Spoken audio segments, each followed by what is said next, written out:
ፓኪስታን እንደ ጎረቤቷ እንደ ህንድ የኒውክሌር ባለቤት አለመሆኗ የሚያብከነክናቸው ጠቅላይ ሚኒስትር ቡቶ ከካህን ጋር ፈጥነው ግንኙነት ጀመሩ። ፓኪስታን በተለይ ባላንጣዋ ህንድ የኒውክሌር ጦር መሳሪያ መታጠቋን ከተረዳች በኋላ የቀን ሐሳቧ የሌሊት ህልሟ ኒውክሌር ጦር መሳሪያ መስራት ሆኗል። ይህንን ጉዳይ የሚያቀላጥፍም ኮሚቴ መቋቋሙ አልቀረም። የኒውክሌር መሳሪያውን ለማመንጨት አስፈላጊ የሆኑ መሳሪያዎች ከየትኛውም ሀገር እንደማያገኙ የታወቀ ነበር። ሌላውም ዘዴ ምን መሆን እንደሚችል ለማሰብ በተቸገሩበት ወቅት ካህንን የመሰለ ሳይንቲስት አለሁ ሲል ከሰማይ እንደወረደ ስጦታ ነበር ያዩት። ጠቅላይ ሚኒስትር ቡቶ ቀጣዮቹን 2 ዓመታት የኒውክሌር ማመንጫውን አቋቁሞ ለመስራት የሚያስችል አቅም እንዲያዘጋጅ ነገሩት። ለሀገሩ እሱ እንደሚለው ክብርና ሰላም ለማምጣት የጋለ ፍላጎት የነበረው አብዱልቃድር ካህን በ2 ዓመት ውስጥ የቤቱ ክፍል እስኪታጨቅ ከኔዘርላንድስ የኒውክሌር ማመንጫ ሰነዶችን ሰበሰበ። ከ2 ዓመታት በኋላ ጠቅላይ ሚኒስትር አሊ ቡቶ ጠሩት። ዶክተር አብዱልቃድር ካህን ቤተሰቡን ይዞ እመለሳለሁ ብሎ ወደ ፓኪስታን ገሰገሰ። ግን እንደማይመለስ ልቦናው ያውቀው ነበር። እመለሳለሁ ባለበትም ቀን አልተመለሰም።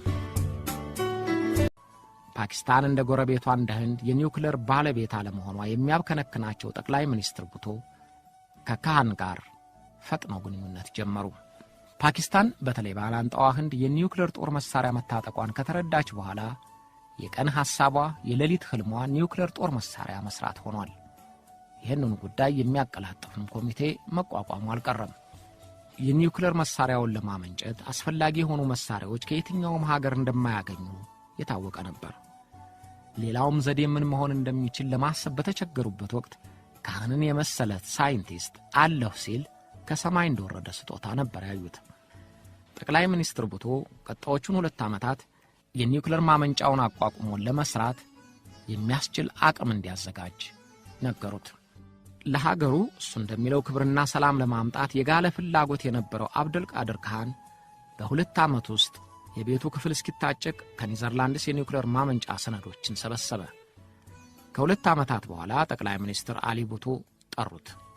ዶክተር አብዱልቃድር ካህን ቤተሰቡን ይዞ እመለሳለሁ ብሎ ወደ ፓኪስታን ገሰገሰ።